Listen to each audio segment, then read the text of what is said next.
This is The Wheel Weaves Watches, a spoiler-free breakdown podcast of The Wheel of Time on Amazon Prime. I'm your host, Dani, and I'm joined by my co-host, Brett, and we're here to bring you an in-depth look into the Wheel of Time show. We'll share reactions, episode breakdowns, and relevant background information without spoiling future content from the book series. So grab a drink and let's get watching. We'd like to thank and acknowledge our executive producers, Brandy and Kirkwood, Sean McGuire, Yanis, Albert Lorenzo, LightBlindedFool, Green Man, Deyvis, Ferreira, Margaret, Big C, Bennett, Williamson, Dylan C, Hannah Green, and Jamie Milligan. In this episode, we're talking about episode 3 of season 1. Yeah, episode 3 is called A Place of Safety. Right, and last time we talked about how that's a chapter title name. It is. And it's really only a place of safety for, I guess I'd say, Perrin and Egwene. Yes. Everybody else just like, nope, get out of here. Maybe Lanmore and Nynaeve. We don't know. At the very end there. Well, yeah, that's pretty precarious also. It's not necessarily the best, but... No. Yeah, okay. And Rand and Matt, like, seemed screw you actually guys. quite tumultuous at the end. A little bit.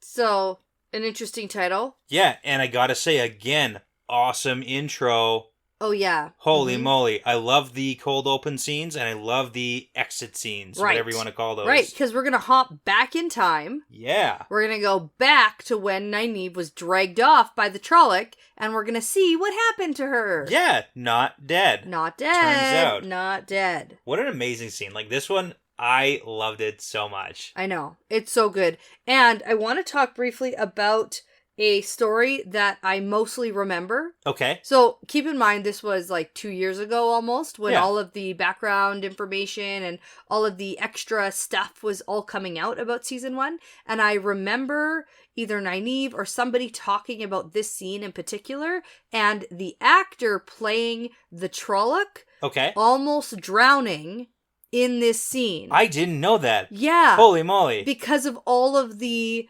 makeup and extra crap that he wears. Yeah. Yeah, so That's he's like a real actually suit like costume. thrashing around in the water, and then apparently Zoe Robbins had to like help pull him up out of the water. Oh, I thought you were going to be like, she was still stabbing, and and he was like, I'm actually drowning here. No. So apparently like that was actually a really scary thing that happened. I was going to say, that's terrifying. Yeah. That'd be the worst. Yeah. Okay. Yeah, because imagine how heavy all of that stuff would be. Oh, yeah. And then in water. And then, like, your face would be waterlogged. Like, I imagine the hair and the makeup and the costume just, like, absorbs water, probably. Yeah. So I don't remember it exactly, like, who saved who or, like, what actually happened. But there was a story where something like that for sure happened in this scene. You know, I'm kind of upset now that you share this with me, because I'm heading into this intro scene where I'm like, yeah, screw you, Trolloc. Get it. Oh, yeah. And you're like, oh, and now I'm like, I feel sorry for the Trolloc. That's pretty funny. It's a good story, though. No, there's a couple of things that I kind of picked up on that I wanted to point out, too. I do like the fact that the Trollocs, very animalistic. We get the scene where he's literally killing another Trolloc because I guess he's wounded, so fresh meat, right? Yep. So you got to do that. But then the chase with Nynaeve into the sacred pool is really cool because he's not just a beast. He's smart. The way he chases her, the way he thinks about, oh, she must be in here still. Maybe he smells her still. Yeah. Stabs at the water, gets into the pool. When I was watching that the first time, I didn't expect him to keep going. Okay, I thought her ducking under the water was going to be enough for him to stab the water and then get bored and leave. Right, like an animal. Exactly. Yeah. But then when he goes in with it, it's like, oh, no, okay. New level. Good thing Nynaeve is such a badass. I know. Oh, great kill. Yes. And that's where she must have got the sword that she was holding. Well, because she takes his blade out of his holder, I guess. Yeah. What's it called? Scabbard? Maybe. Yeah, it probably doesn't have like a... It's just sword. like in his belt. It's a knife. It's like, it's halfway between a sword and like a dagger knife. Sharp metal thing. Stick him with the pointy end. Sticking with the pointy end. That's what they say. Yeah. So she grabs it, and then when she kills him, he's under the water, and his blood creates the dragon fang symbol in the water. We've seen it before, we see it again. We saw it before with the dead goats. Yeah, exactly. Yeah. I like it. Yep. I'm here for the imagery. Yeah, it was fine. Can we use the word cinematography again? I don't think so. Okay, it's not that. Maybe it is.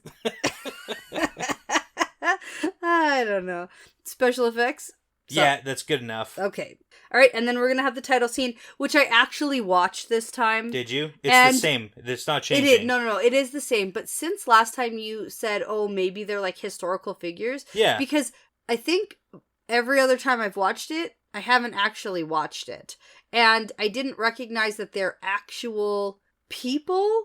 Not just like, oh, yeah, I don't know. They're like literally tapestries, as you would with threads and making a pattern. No, I understand that. Of the Aes Sedai, clearly, but like with the way color more schemes. detailed. Yeah. I guess. Yeah. Music still creeps me out. That's fair.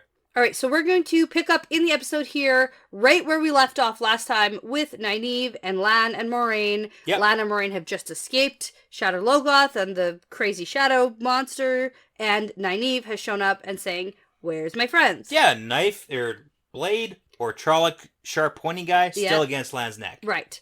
Where's my friends? Exactly. And then Lan is trying to be like, how did you find me? Yeah, not here, man. Yeah.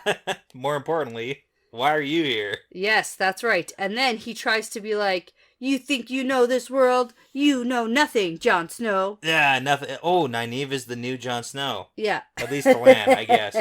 Turns out she knows a little bit. Well, she knows tracking. Yeah. Clearly. She knows herbs. Yes, which we'll get to later. Sure. Yeah. It's a lot of things from a lot of different series we're talking about. Okay. I'm sure herbology is like a normal thing, isn't it? Herbology is for sure from Harry Potter. Is it? Okay. Yes. I don't know. Herbalism? Nope. That's a real thing. No, it is not. I'm pretty sure. Okay, well, I googled herbology or herbalism, and plantherb.com says, essentially, while both terms represent two sides of the same coin, they believe that herbalism begins where herbology leaves off. Okay. While herbalism can encompass herbology, herbology seems not able to encompass the various diverse aspects of herbalism. Okay. Okay, and All then you right. can become a herbologist. Holy moly. How many course credits is that? Yeah, so not just Harry Potter. Yeah, it turns out it's real. Huh. Okay. Who knew? Not so me. weird. Not me at all. Okay. Actually. Okay, back to this, because Maureen is doing bad. So bad. It's not good. And Lan Is wants... like, can you help? Aren't you a wisdom? Yeah. Yeah. And yes, but no. But I think that this is one of my favorite scenes of the entire episode. Oh, where It's so funny. he's surprised that she actually tries to fight him? Well, he gets like a little bit cocky, and he does the whole, oh, the blade's against my neck, so I'm going to push up against it. And he says, oh, we both know you're not going to do it. And her mistake is like pulling back. She should have just stuck him with the pointy end. Just go forward keep instead going. of go back. Yeah. Because she pulls Except back. the thing is, she doesn't want to kill him. She doesn't want to kill him. No. Well, we'll have to watch and see how that relationship plays out. Yeah, no. Okay, so we are going to switch over to Matt and Rand in the mountains, which is so funny. It's so great. But I have to say, really muted gray undertones. Yeah, We're okay. walking through like the rocks, rocky, super rocky mountains. For sure. A little bit of a different switch Yeah. from the luscious green scenery we saw in the Two Rivers. Yeah. I think not only signifying that we're in a different part of the world, but also things are a little more bleak now. Yeah, and Right? it's kind of interesting because very important question for you. Would you rather be Matt and Rand in their situation climbing up and down mountains, or Perrin and Egwene going across like flat plains but super windy? Well, Matt and Rand came across a town. Sure. So Like that didn't go well though. No, but I would rather that. You would, even with the up and down the rock, like Yeah, because they are going across absolutely nowhere nothing land yeah. with nowhere nothing in sight. Okay. You know? I really just hate up and down. Up and down is really hard. I know. Yeah, that part is no good. My knees. I can feel it in my knees already. Yeah. Yeah. But again, I'm going to take back my whole favorite scene because it wasn't the Lan and Nynaeve thing. You said that was your favorite scene? Well, I did. One of my Okay. favorite scenes. But my favorite scene is actually the whole Rand and Matt trying to figure out where to go. Right. They're going to go east to Tar Valon. Yeah. And Matt's like, hey, how do we get there? How do we get there? And Rand says, they say all roads lead to the White Tower. And Matt says, that's not how roads work. I love it. It's so It good. was made into the best meme. It's This so is good. so good. Yeah. Because also it's a little play on the whole all roads lead to Rome. Yeah. Right? It's that mentality. Yeah. Yeah, and But fair that's enough. not how roads It's not how it work. works. And it perfectly captures the snarkiness of Matt. I like it. That's like a perfectly written line. And it's funny. Yeah. So funny. But yeah, they are going to decide to head to the White Tower and not head back to the Two Rivers because Rand is sure Egwene will be headed that way. Yes, that's important. He's going to follow where she's going to go. Yeah. So. All right, and now we're going to switch to the Great Plains. Yeah, so actually in the Amazon Extra feature stuff, we get that this is called the Caroline Grass. Ooh, that's from our actual map in the books. It is, yeah. So we get a name, that's what it is. But there's nothing here. It's just flat plains, man. It's basically Manitoba, where we grew up. Yeah. Looks like home. I know, and we just drove across Saskatchewan, so I assume... Imagine, drive for 16 hours and there's nothing. Nothing changes. There's nothing. There are lots of farms, lots of canola farms. Yellow everywhere, sometimes purple. Some flax. Mostly yellow. Flax. Yeah. Purple is flax. But I actually really like the prairies. Yeah, no, I like this. I like when it's super flat and it's like kind of rolling hills, and then there's like random barns and like silos, and I don't know. An old church or barn that's like broken down. Yeah. I just think it's so interesting. Yeah, you say that because you're from there. Maybe. I don't know. I did see people on the side of the road taking pictures in front of a canola field, and I was like, you're not from here. Oh, man. Okay, but anyway, Perrin and Egwene are having a hard time. Yep. It's really cold, and they're clearly still wet from their voyage in the river. Yeah. Right? Yeah, and so that makes sense. They probably had to get across the river, right? Yeah. Wolves are howling and following them, and then Egwene starts a fire by channeling, it seems like. Allegedly. Yes. Allegedly. Well, and that's good. Yeah. I think. They do a little setup, and again, Perrin has some pretty funny lines here. Right. Because he's you like, want to channel us some food and water? True. Mm-hmm. That'd be cool. Yeah, and then they sort of talk about if the others survived, and then Egwene is like, well, Rand's for sure heading home, and Perrin's like, no. He's going where you're going. Yeah, and like, duh. He thinks you're going to the White Tower because you were all about the whole White Tower business. And Perrin is right. Yes. Yeah, and just as a side note here, because this is going to be important, the wolves are following them. Yes. Like, from the beginning, they seem to be pushing them in a direction. Right. I thought you were going to say Perrin likes Egwene. Oh, I mean, that too, but... Right, which is interesting, because I remember when we were reading the first book, and you said to me, what do you think of this connection? Because there's a little bit of a little something. Even from the beginning, I was like, nah, this is brother and sister for me. Sure. Like, I never one time ever saw a romantic connection. Yeah, that's cool. Personally. That's cool. So then, I don't know, it starts to feel weird for me. I get it. I get why that might feel weird for you, but, it's not a thing. I know. I'm just saying. Yeah. All right, so now we're going to switch back to Nynaeve, who is now tied up against a tree, and Lan is watching her. Because Lan bonked her on the head, and now she's here. Yeah. Maureen's getting worse, and then Lan and Nynaeve negotiate so that Nynaeve ends up helping her, and it's interesting because they go through the forest, and Nynaeve is, like, cutting flowers and looking for bark on trees. Bark. Or the stuff underneath the bark, maybe. I don't know. Stuff she's going to use to make a healing poultice. That's where medicine comes from. And to be fair, that is where medicine can come from. Yes. Like, there is some background there. I just don't know enough about... Well, and like Trolloc poison. Oh, who knows? Trolloc poison. Yeah. Obviously. Yeah. That purple flower is not helping the Trolloc poison, no matter what you say. I don't believe you. Yeah, that's true. All right, now, Lan is going to ask again how she managed to track them all the way from the Two Rivers, and Nynaeve is super sassy. Nynaeve sass all around. Yeah. What, like it's hard? Yeah. I said you can ask. I wouldn't say I'd answer. Yeah. Just like Lan, dead face, he's done. Yeah. All right, so Nynaeve's going to put this ointment on Maureen's wound, but we get an interesting tidbit about the warder bond. Yeah, we do. There's a connection between Aes Sedai and Warder. And he can feel what she feels. Allegedly, because she says basically, buckle up, this is gonna hurt. And I don't see much expression. Like, I get some intense staring. Yeah, but he's Lan. Yeah, that's true. He's pretty stoic. Uh-huh. So I get that. Like, extremely so. Yeah, no, I get that. I'm just saying. Mm-hmm. Give me a grimace. Give me a, ooh, ouch. No, he's lying. This is why I'm not allowed to write TV. No. People would be upset. Yeah. Lad's not allowed to show anything. Yeah. He's a rock. All right, and next we're going to roll into a Perrin dream sequence. Yeah, back and forth, but this is for sure a dream sequence. Yeah. I actually did want to talk about this scene a little bit extra because there's some stuff going on here. Okay. And there's some rumors we talked about, or theories, I guess I would say, from the first episode when we talked about the whole, was Layla gonna kill Perrin? Right. Because, she's standing above him with the axe, and it kind of looks a little bit like maybe she was going to attack Perrin. Mm-hmm. So some people speculated, was she going to attack? Yeah.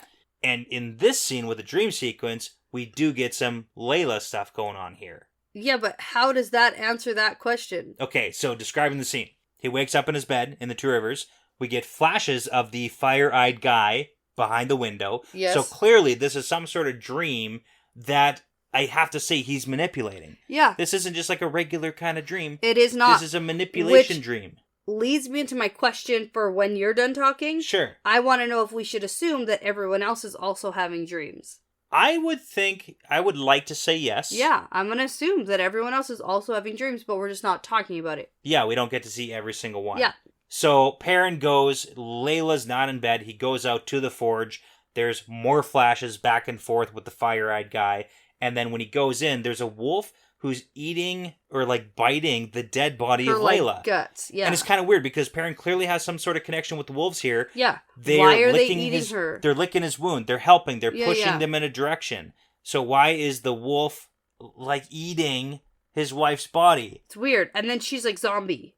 Exactly. It's not actually Layla. It's a manipulation of this bad guy. From the evil dude. From the evil dude. So the wolf's like, yo, eat the bad zombie lady. I kind of get that. I kind of understand that. I don't. It's weird. It is weird. It's weird. Uh-huh. But it's supposed to be, I think, because it's a creepy. spooky... It's super creepy. Spooky dreams. Yeah. You know what I'm going to say on record?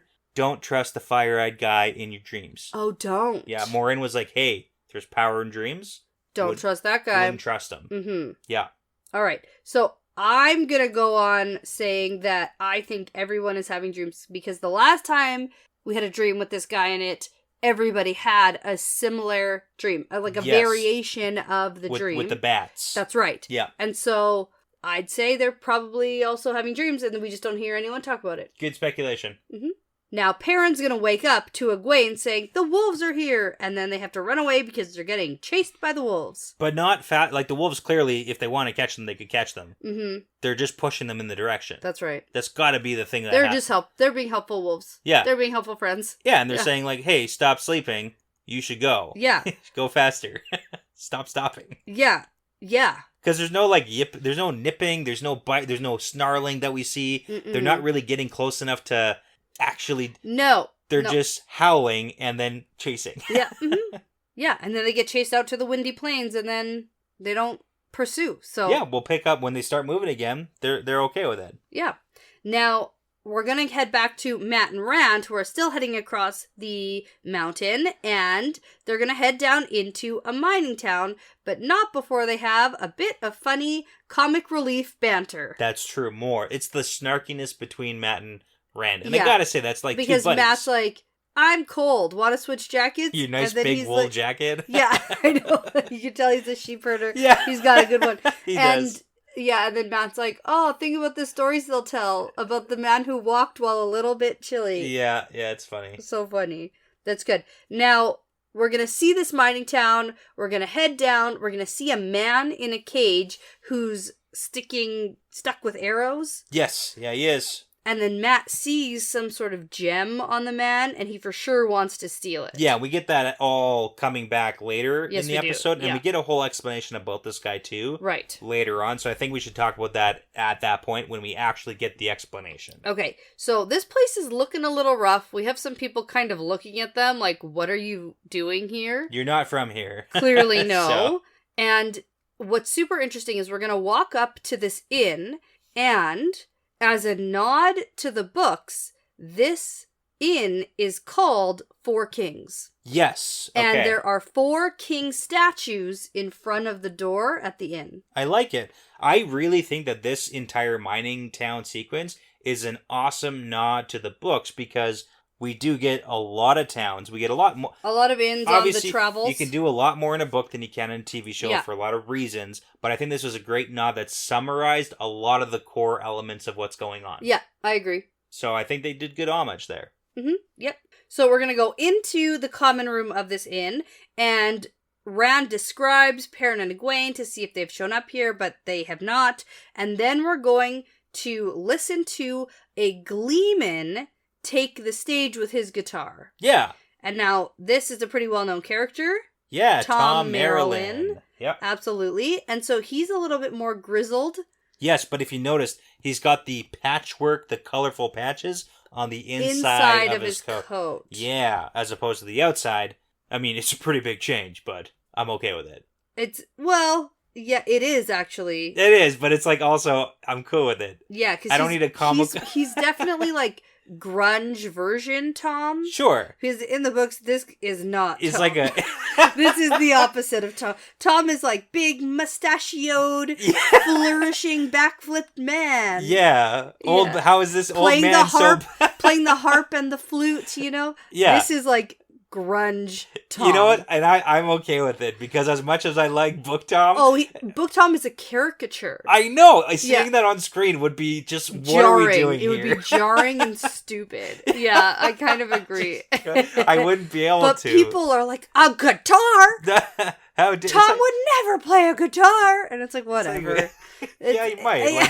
Fast forward 20 years. I don't know, maybe. Oh, man, he's so grizzled. Mm-hmm. Okay. But... Look at my juggling skills. Yeah, no. He's not juggling here. If anyone's a fan of The Office, it's like the Will Ferrell scene with the invisible... D'Angelo. Yeah.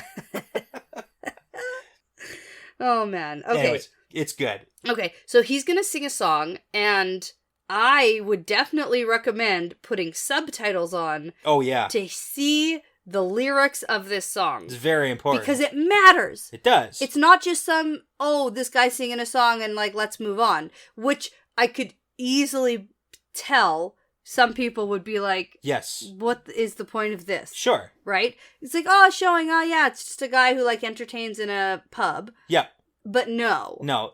And if you watch with subtitles, it's pretty clear that you can tell that this song is about the dragon who broke the world. Which is what Moraine talked about in the first opening monologue. Exactly. There's literally lines he caused the whole world's breaking. Yes. So, it's about him. Mm-hmm. It's about that. It's a good song. It's great. I love this song. And it makes Rand uneasy. Yeah. He doesn't like to hear about, the dragon. Way to bring the mood down in the entire bar, Tom. Good job. Uh-huh. If that's what you were going for. Yeah, not so likable. No. That's what I wrote in my notes. Personally, I loved the song. I loved the music. I liked the last song we heard. I love this one. It's fantastic. Yeah, it's good. And a nod to the books where we get full songs. Yeah. Lyrics to songs. There's also the little catch where Tom says, hey, if you guys think you can do better, why don't you go try and do it too? That's true. They don't. No. Which is okay. Mm-hmm. But after this song, Matt gets robbed by a man, and then Tom robs the man of Matt's money. Who robbed Matt. Exactly. And then there's a little snarky interaction which takes place, and he's like, well, it's an expensive lesson. Yeah, well, you gotta learn. I'm not giving you your money back. You gotta learn. You gotta learn. A tip for the Gleeman. Mm-hmm. Donation for the Gleeman, right. That is what it is. Mm-hmm. And I'm gonna come back to it later, but... they order the soup, and I think they should not order the soup. Oh, and we get the look of them looking at the soup being made later. Yeah. Wow. Okay. It's just all the leftovers. Putting back into a pot. It's so bad. Yeah. It's disgusting. Mm-hmm. And it makes a lot of sense at the end of this when you're like, oh, this lady's a dark friend. Did you see that floor? Mm-hmm. Yep. Makes sense. So dirty. Evil. Okay. All right. So... back with Perrin and Egwene, who are still heading across the grass, and the wolves are still following behind but keeping a distance, pushing Egwene and Perrin forward. Yep. At one point, Egwene even says, I think they led us here. And yeah. It's yes. Yeah. Because they find some wagon tracks that imply there's lots of people But they just don't know who. And it's a little bit spooky because we just got introduced to the White Cloaks last episode, and if it is them, that's gonna go poorly. Oh, White Cloaks, yeah. That's not good if we run into... Especially since last episode, the guy literally said, hey, I'm gonna remember your faces. Yeah. He doesn't seem like a nice guy. Not so much, no. Anyway, not who this is, though. Not White Cloaks, but that's fine. Yeah, and then this is actually where I noted, again, that everything is looking really gray and muted, and things are way more bleak in this scene and in this episode than previously. I mean, which makes sense, because we're all separated, no one knows if anybody else is alive, they don't really know where they're going. Yep. They're just maybe hoping to go to Tar Valon, and they don't really know how to get there, but hopefully it works out. Yeah. Okay, back to Rand and Matt. We do a lot of flip-flopping. Snip, snap, snip, snap. Yep. They are in the common room, and they go to see if the barmaid has room for them to stay. Yeah. And they're like, can we do some work to earn a place to stay because we don't have any money? That's how it works back in the old times. And so they're like, okay. I kind of wish I could do that at a hotel nowadays. Be like, hey, I don't have money to stay here. But I can chop wood. I can chop wood. And they're like... I can serve beer. I can do that. That's a skill I have. Next time, I'm gonna go into the hotel and I'll bring my axe with me. Right? I'll say, can I have a free room? Mm-hmm. I think this will go well. I'll bring my resume showing that I've been a bartender before. Oh, man. I'll work for free. And that's how we got arrested. Yeah.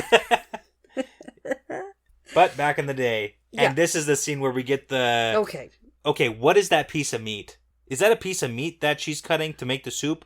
It's like a sausage type... No. It's a hoof. It's a pig's foot. It's a pig's foot. Yeah. And she like chops it. It's a hoof. Yeah. Ugh, okay. Throws it right in there. Yep. Just the whole thing. Yep. Okay. Good for soups. Yeah. Gotta let it cook down, right? Yep. That's how it works. Uh-huh, yeah. It's so bad. I know. It's not great.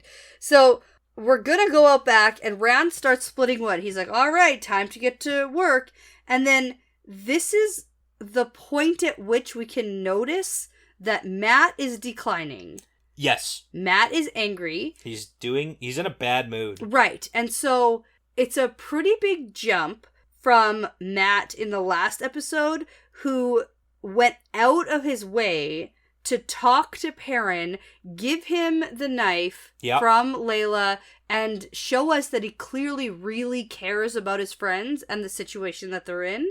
And then here we have Matt, who's just in a miserable mood, just absolutely being an ass to Rand. There's a couple funny lines that they have as banter. Oh, yeah. But then it goes total... It just goes downhill. He's acting like an asshole. This is the worst situation we've ever been in. What's the point even? This sucks. They're all dead. And then the real kicker... Oh, yeah. The real kicker is he says, we don't have to go to the White Tower. Egwene wouldn't do it for you. Right. And then Rand calls Matt a prick. Yep. Which is probably just about the worst thing you could call Matt, like unknowingly. Yeah.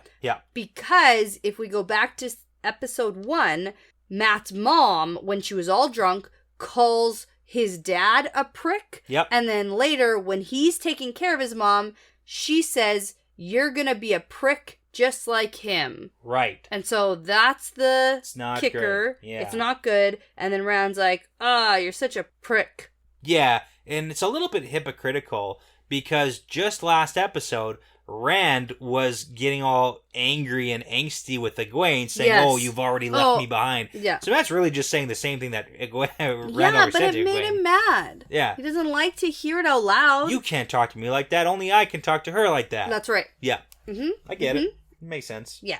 So now we get a little bit of a interesting scene, I guess, so to speak, where Matt goes back into the bar and is like, okay, I'll serve drinks, and then tells Dana that they're from somewhere called Bearlawn. Yeah. Which I'm happy makes at least a honorable mention in this episode, because Bearlawn is my favorite place. It's a town. That they visit in the first book, and I am sad. Yeah. That they're not there. And understandably, they can't put every single chapter into the... I mean, it'd be I know impossible. that, but it's my favorite. I know that. But I will point out that Dana, the bartender lady, is doing a lot of little flirtation with both Matt and Rand. Mm-hmm. Obviously, we know she's got ulterior motives. So, yeah. Mm-hmm. Yeah. But we also get some information about this little mining town called Breen's Spring. Yeah. And I think the most important thing that we get here is Matt says he wants to get back to where he's from because he has people there who need him. Yeah, his sisters. So he's still thinking about his sisters. Yeah, and I mean, again, good brother. Yeah. He's got some growing up to do, but that's not new. Yeah. But yeah. All right, and I think this is a really good place to just take a quick break, and then we'll come on back. Sounds good. Okay, so we're back. My drink's topped up. Everything's good. We got to flip-flop again to a new scene. Oh, I know. Short scenes, actually. Yeah, very short. As we're going through it like this, I'm like, oh, yeah, we're really flip-flopping around. Yeah, and like we're just in the next moment for our characters. Exactly, yeah. So here we go into a scene with Nynaeve, Lan, and Moraine. Nynaeve hasn't seen anything like this poison before, and her healing isn't really working like it should, she thinks. And then Lan is going to leave to go scout and I don't know what. Yeah.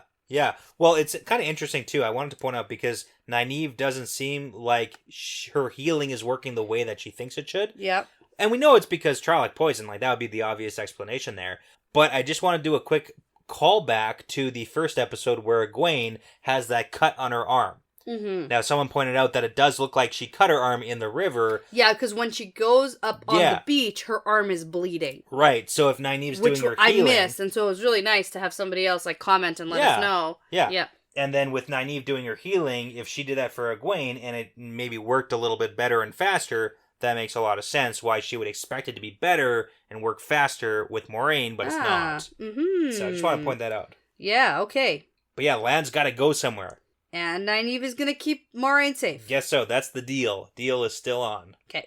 So, back to Perrin and Egwene, this is my favorite Perrin and Egwene moment this episode. Awesome. Okay. I love meeting the Tinkers. It is good. It's good. They're so great. This is so great. They're medium great. I agree. Oh, no. The Tinkers as people are medium great. The scene and meeting them. Fantastic. It is beyond great. It's so good. Absolutely. So now, Perrin and Egwene follow the wagon tracks. They're going to come up through the trees and the fog, and that's how you can tell that this is all super eerie. Right, it's the fog. Because there's fog. Don't trust the fog. Right. And Egwene is going to tell Perrin here that what happened to Layla isn't his fault, and he doesn't have to protect her.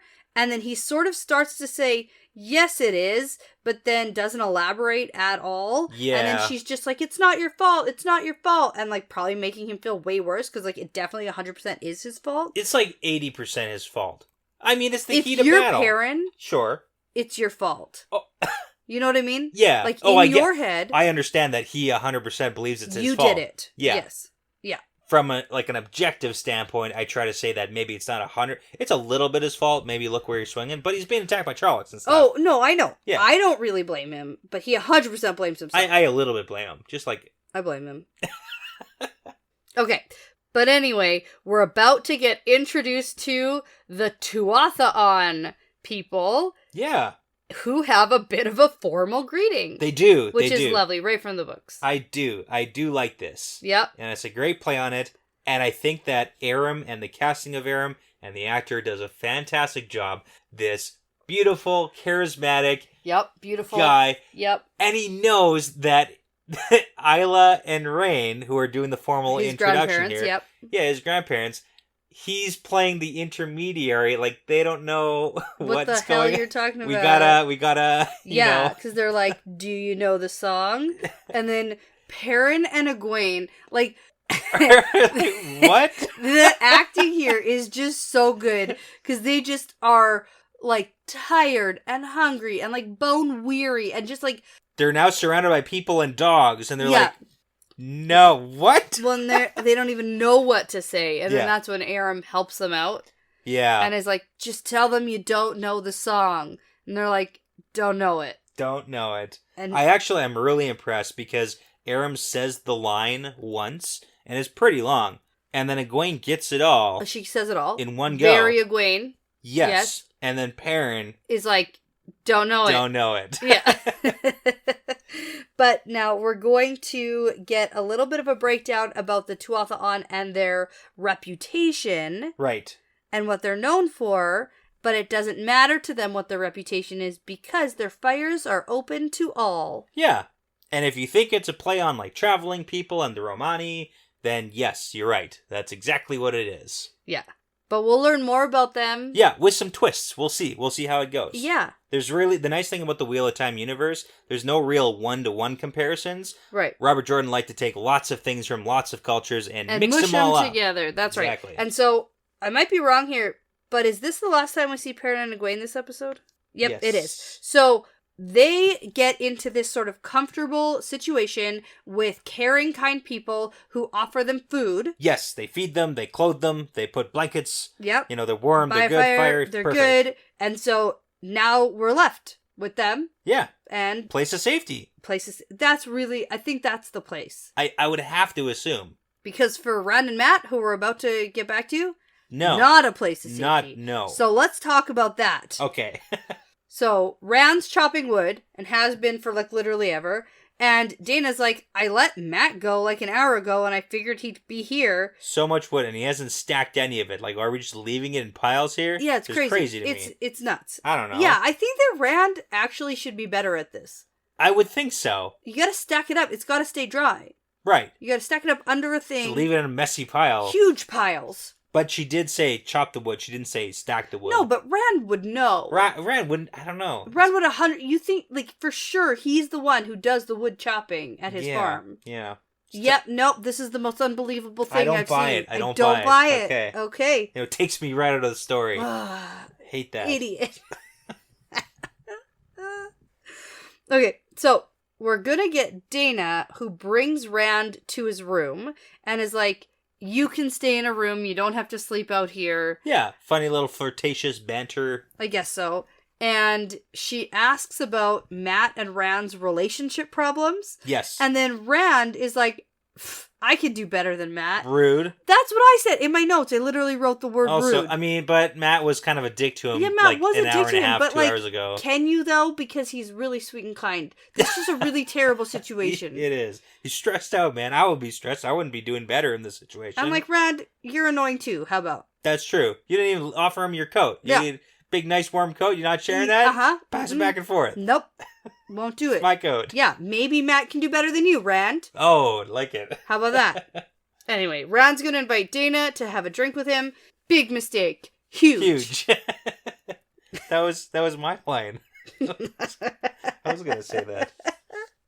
Okay, now I want to talk about this next scene because we have Lan galloping through a forest and then he comes out on this huge cliff. Yes. And he looks out. Yep. And it's kind of interesting because this cliff is a very famous stone arc formation in the Czech Republic. Okay. And I had it as my desktop background. I know this part of the story, I think. Yeah. And in my classroom, I have a smartboard that dual projects my desktop. And so lots of people, I really wanted like something for the Wheel of Time when this was all coming out because, you know, for a while I actually had the White Tower. Okay. From the show. And then people would be like, what's that? And then like, it was too much to explain. It's a fantasy show. Yeah, and they're like, where is that? And I was like, it's nowhere land. Like, it's literally nowhere, and I've never been there because it doesn't exist. It's a fake place. It's in Saskatchewan. You didn't know? Oh my god. It kind of looks like it could be in, like, it's right by Italy or Greece or something. Yeah, but no. So, I changed it from that to this cliff. Okay. Which looks like just, like, maybe a Windows background. Yeah. Right? So, it has a name that I absolutely cannot pronounce and I'm not going to try. You have to try it. I can't. Like, it has so many... Can I try? You can try. It has so many accents and squiggly things above different letters. No, those don't matter. Those are just for show. Do you want to try to say this? I'm going to try it. Okay, because what I have is that it's in the Bohemian Switzerland area in the Czech Republic. All right. Pravsika Brana. Okay, that's pretty good. We'll see. Probably not, but no, you know. But you can Google it and you can find it and it's pretty cool and I would recommend having it as your desktop background. Okay, good. Now what actually happens in this scene? Oh, so he sees some like tents off in the distance. Okay. And he looks at it and then he's like, and then he leaves. Okay. Yeah. And then we're going to be back with Maureen and Nynaeve. Maureen isn't doing well still. Lan returns and he's like, found something. Exactly. Tense. Yeah. Now, back with Matt and Rand because it's nighttime now, and Matt is going to go look at the man in the cage. Right. And the guy we saw beforehand. He's eyeing up that sparkly gem. Yeah. Now, Tom is going to show up here, the Glee Man. Yep. And he has a knife. And so Matt turns around and he draws his shiny new brand knife. New Holy moly. Dagger with a ruby in the hilt. That's from Shatter Logoth. That's a confirmation here that he absolutely took it. Yeah. And that is definitely not good, considering that Lan told us not to touch anything and definitely not to take anything. It's literally from Aladdin when he's like, yo, don't touch anything in this spooky magical cave. And the first thing you do... Except the thing about Aladdin is, like, yeah, he shouldn't have taken it, but when he gets out, it's super good that he has it. True. You're saying it's not going to be like a magical... I feel like this is bad that he has Doesn't seem like there's any genies in this series. Definitely no. Okay. Definitely no genies. Although, that would be cool. Okay. That would be great. Yeah. I'm open to it. I'm not saying I'm not going to like it. Okay. I get it's an adaptation. Yeah. Throw some genies in there. Let's do it. Please don't. Please don't put genies on the Wheel of Time. All right, so what's really interesting here is that Matt explains to Tom that he needs to get home, and desperately he was going to try to steal from the dead guy, and Tom kind of gets it. And, I appreciate it. Helps him cut the cage down. He understands, like, everybody's got desperate moments, and he says that to Matt, too. Yeah. It's like, do your thing, and then if you're gonna take from the dead guy, then you're gonna help me bury him. Yeah. And there's a lot of, like, undertones, and this conversation is also very important because we get a whole bunch of backstory. We get information about who this guy kind of is. But we also get that Tom knows that they're actually from the Two Rivers. Oh. First off, he says, hey, what sort of farm boy? Because Matt makes a quip about, oh, I'm not gonna let some singer kill me when I've faced off against Trollocs. Yeah. And Tom says, what kind of Two Rivers boy has seen Trollocs? Right. And then Matt's surprised, like, how do you know I'm from Two Rivers? Because he was like, oh, I'm from Bearlawn. Yeah. Good cover, man. And Tom says, hey, you have your accent, your stupid, stubborn attitude. Yes. Asinine attitude, I think he says, too. Mm-hmm. But it's just good to note that there is a thing about Two Rivers people that makes them noticeable to people from the outside world. Yeah. Like, Tom seems to be pretty well-traveled. Well-traveled. Picks it up. Okay, so we also get a bit of a backstory on this person who's in a cage. Yeah, the Aiel. A-I-E-L. Aiel people. And we can tell that they're Aiel because of their red hair. Yeah, besides the clothing, right? And That's the red one hair. Thing. And the red hair. Because he's like, you don't see this red hair outside of the Aiel waist. Very often. Yeah, it happens, but just not very often. But yeah, the clothes, obviously. Yeah. So. And then, as a maybe sort of nod to book fans, Matt finds a stone carving of a dog. Yeah. And now, in the books, we get that there are Aiel people whose group is called the Stone Dogs. Yeah, like one of the groups. Yes, exactly. So it's a fun little thing. It's like, Stone Dog. Stone Dog. There you go. We'll see. Yeah. And then, like, it's like not even brought up ever again. But might be a nod to that. In the future. I don't know. Yeah. Okay. We'll see what happens. Okay. So we're going to go to Rand and Dana in the room. They've been drinking. They've been flirting. They've been chatting. And Rand is talking kind of about how they're traveling, but he doesn't fully open up. And then Dana's like, you gonna go back to Bearlawn? And he's like, what? Yeah. Because again, that awesome cover story that Matt came up with. Right. But there is the back and forth, and Dana says she's not prying, but clearly she's prying because she's evil. Evil. She's evil. We get that. We get that at the very end. Yeah. Holy moly. And she says the wheel has not given her many choices, so she's had to make do with what she has. And I mean, I like the fact that they are... So, hold on. I'm going to say this first. Dana, as someone who is introduced this episode and then dies at the end of this episode. Yeah. An amazing actress. Oh, great character. Yeah. Holy, fantastic. The amount that she's in this episode too and the mark she leaves is so good. Yeah. No, I think it's great. Yeah. So she's going to go in for a kiss, and Rand pulls back and is like, whoa. Too soon for him. And she's like, shoot. And then slow burn because she's going to stand up, go to the door and close it and lock it. Bolts it. Oh, man. And then she says, was it the hair? I knew I shouldn't have braided it. It made me look too much like Egwene. Oh no, how do you know who Egwene is? Oh my god, Ron's confused. And then Dana takes his sword, and I'm like, hey, that's his dad's sword. It is, but he does a bad job. Yeah, he's really bad at this. He's bad at fighting. He has no idea. Dana's really good at fighting. He's bad at fighting. I'd say Dana is probably medium at fighting. Oh, that's and Rand is really bad at fighting. And especially because he's so caught off guard. He has no idea what's going on. He is spooked out. Now he's in a room. And he's also a little bit from conservative backcountry where he's only had Egwene seemingly as a girlfriend before. Yep. And now there's this lady who's coming on pretty strong. Yep. He's really off his game here. Terrible. Okay. Is that enough excuses for Rand? It's a lot of excuses is what it is. She's just way better than he is. And then so they're locked in here and she's like, I'm waiting for Matt. I need him too. And then Rand's like pounding on the door. And then we're going to switch to Matt and Tom, who are burying the dude. And then Tom gives a little bit of a speech and they officially introduce each other to each other. Yeah. Themselves to each other. We do get a little bit more about the whole warriors of the threefold land, the Aiel, because Tom talks about how a lot of people think that they're just as dangerous as Trollocs, but in his stories, they're honor-bound warriors. Right. And Tom seems a little bit more worldly than people Matt might have come across who may have been told stories about Aiel. Definitely. So it's just like something good to know. And he does do the burial ceremony saying, may your soul find water and shade. So it's just like clearly a cultural... That. Yeah, it's a cultural ceremony thing he's very clearly doing specifically for this Aiel person. Yeah. He knows enough. Okay. And then, just a side note, Matt asks Tom if he's going to give him his money back now, but he already stole it back. Ooh, he's got fast hands too. Yeah. Right? Yeah. And then they sort of have a bonding moment, and Tom is like, I hope I never find you in a cage. Right. See ya. See you never. See you except never. in like 5 minutes. Right.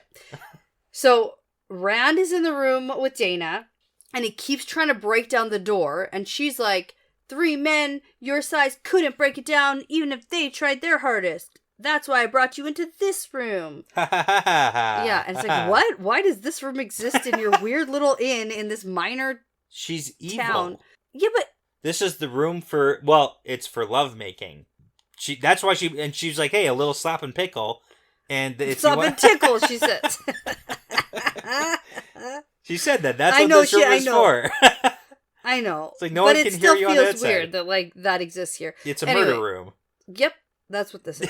So, Rand starts pounding, and the door shakes, and she's like, hey, stop it. And he, like, bursts through it. Way to go, Rand. Yeah. He did it. Which is, like, strongest. That shouldn't have happened. Right, he's the strongest 3 men. It's important to note that for sure should not have happened. Or, it's just a faulty door. It should never have happened. So Rand just takes off running.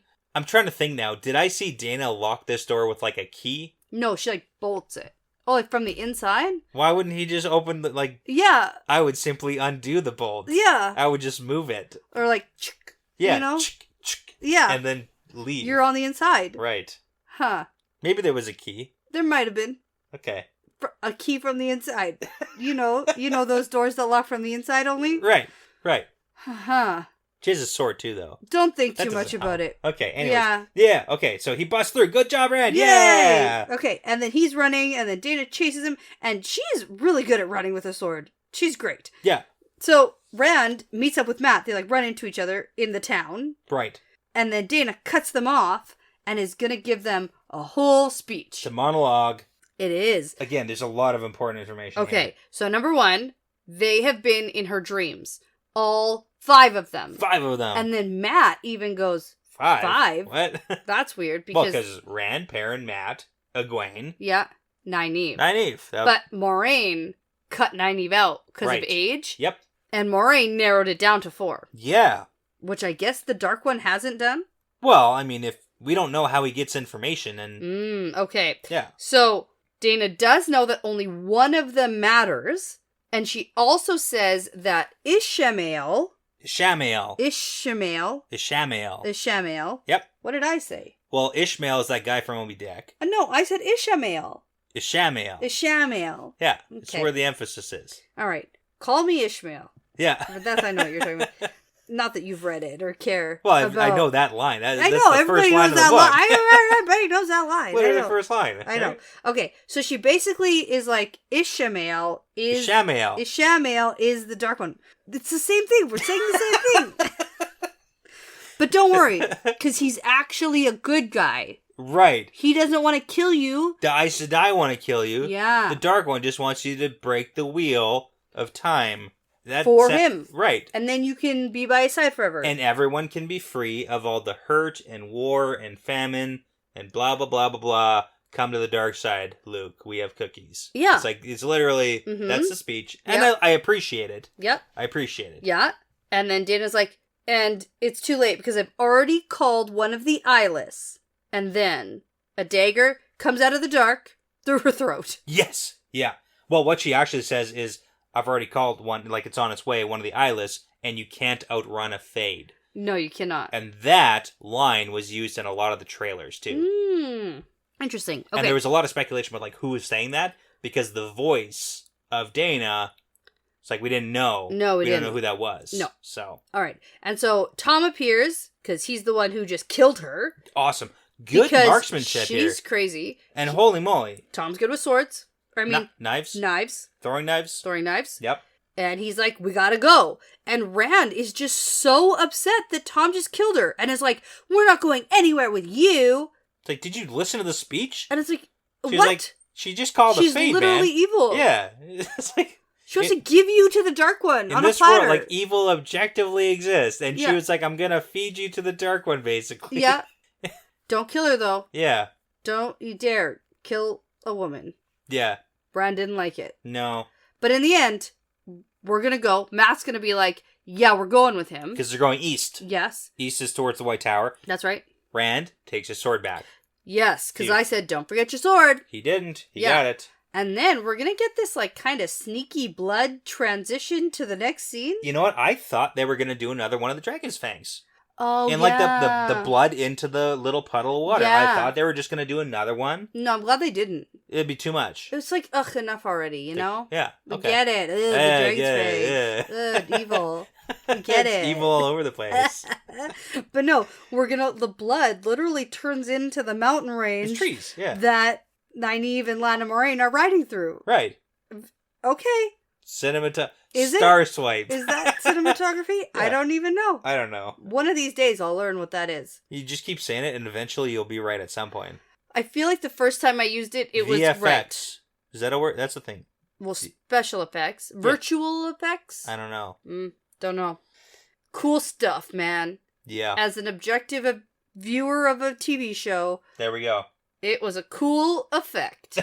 Okay. Now, we've been on this trail heading south for 3 hours, and Nynaeve is like, are you ever going to tell me where we're going? It's like, boom. No, because we're here. No, we're here. Yeah. So, then we see on several different of the cliff overhangs that there are different women on horses watching them. Right.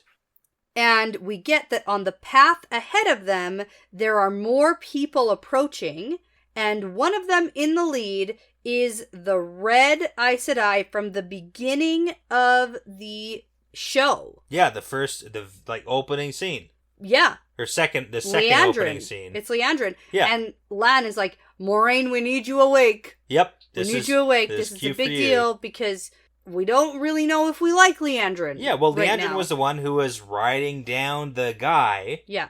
And then questionably either gentled or killed him. Exactly. Yep. Maybe both. We don't know. Maybe, probably one or the other. Yeah, but she's leading here, this whole group of people. Right. And so she says, hi, Moraine Sedai. If you're here to help, you're too late. We just captured a man calling himself the Dragon Reborn. Woo, and okay. I'm wondering if in this moment, if there is supposed to be any like, oh my god, is it Rand? You know? Okay. Because Rand never calls, but like, it just, there's a beat, you know, before we see who it is in the cage. For sure, yeah. So it's like, is this somebody? Is this Egwene? Is this somebody? Is this like somebody we know that we know who's calling themselves the Dragon Reborn out loud that they've just captured and there's like a crazy time jump or something? Yeah, yeah. No, it's not that at all. Not. But I do like that it's not one of them, because then it really just opens up the whole question of who is the Dragon Reborn, but also there are other people who could be just calling themselves the Dragon Reborn. Yes, so Warders and Aes Sedai roll up leading a man in a cage, and Moiraine is looking at this guy, and we end on his face, and I'm sure that Moiraine is thinking, that guy's not 20 years old. We're good. You guys are wrong. That's a fake dragon. Yeah. Yeah. They were looking down at the other guy in the cliff. It's like, that guy's too old too. So yeah. It's fine. Yeah. No, that guy was 20. Oh, right. It was 20. Okay. But because he got caught and was gentle, like, that can't happen. No. He's a Dragon Reborn. Totally. Yeah. It's not how it's going to work. No, never. Okay. But this guy for sure is not 20. No. But apparently some very famous actor in Spain. Yes. Like crazy. Like the most famous person in the TV show. Like more famous than anyone, I'm pretty sure. Right, because he's played by Alvaro Morte. Morte, probably. Sure. Yeah. Anyway, super famous. Yeah. Like crazy famous. Mm-hmm. In Spain. I love it. But that works. And then that's where we're going to end. That's how this episode ends. Yeah. It's a good cliffhanger again. Yeah, and I'm excited to get into episode 4 because from what I remember, it's one of my favorites. Yeah, and episode 4 is called... The Dragon Reborn. Exactly. I wonder if we're going to find out who the Dragon Reborn is. I guess we'll see. It's this guy, right? Yeah, no, it's not. He's calling himself it. So I know he is, but he is not 20. I just told you. Age is just a number. Yeah. So the best thing I think about this episode is that we're really broadening our world. Yeah, we do open it up a lot. Yeah. Other cultures, other places exist. It's not just like Two Rivers. Yeah. And our main characters are unprepared for what's out there. 100%. In a large sense. Like, they don't have any experience. None. Anywhere. Zero. Yeah. Even with Matt almost slipping up to say, hey, where are you from? Oh, I'm from the... Nope. The two of us are from Baerlon. Yeah. It's like, maybe don't go announce yourself. I'm like, I'm Matt from the Two Rivers. Yeah. Maybe like especially when like Trollocs are literally chasing you. Yeah, let's lock it down. Let's stop telling people our real names, real, hometowns. Yep. But yeah, I'm excited. Yeah. Let's watch on. Okay, here we go. Because as we say around here, it's part of the pattern now. Yeah, it's part of the pattern. Thanks so much for listening to this episode. The Wheel Weaves is hosted and edited by Dani and Brett, produced by Dani and Brett, with Passion Socks, Cody Feltz, Benjamin, Michelle O'Brien, Jamie Young, Megan Smiley, Jared Berg, Ricky Morissette, Lance Barden, Charlie Haz, Adam, Marta Thier, Michelle Forbes, MKM, Antoine Benoit, Lawrence Bradley, and Eric Reed. With music by Audionautics. Please be sure to check out our Patreon page if you are interested in supporting us and the podcast. We would love to send you some Patreon exclusive merchandise as a thank you. Plus, you'll gain access to our episodes earlier than everyone else. And at the time of recording, we have over 40 bonus episodes for your listening pleasure. You can find all that and more at patreon.com/thewheelweavespodcast. For general information about our show and information like how to send us shot glasses or how to join our Discord or how to get in touch with us, you can visit thewheelweavespodcast.com. And as always, please be sure to give us that 5-star review because it really does make a huge difference in helping other people find us. Right now, we are offering to send exclusive merchandise to select people who give us 5-star reviews if you leave your username for Instagram or Twitter, and I'll reach out to you that way. Also, please be sure to tell a friend, Riyadh, because referrals really are the best compliment. Thanks again for listening. This really is part of the pattern now.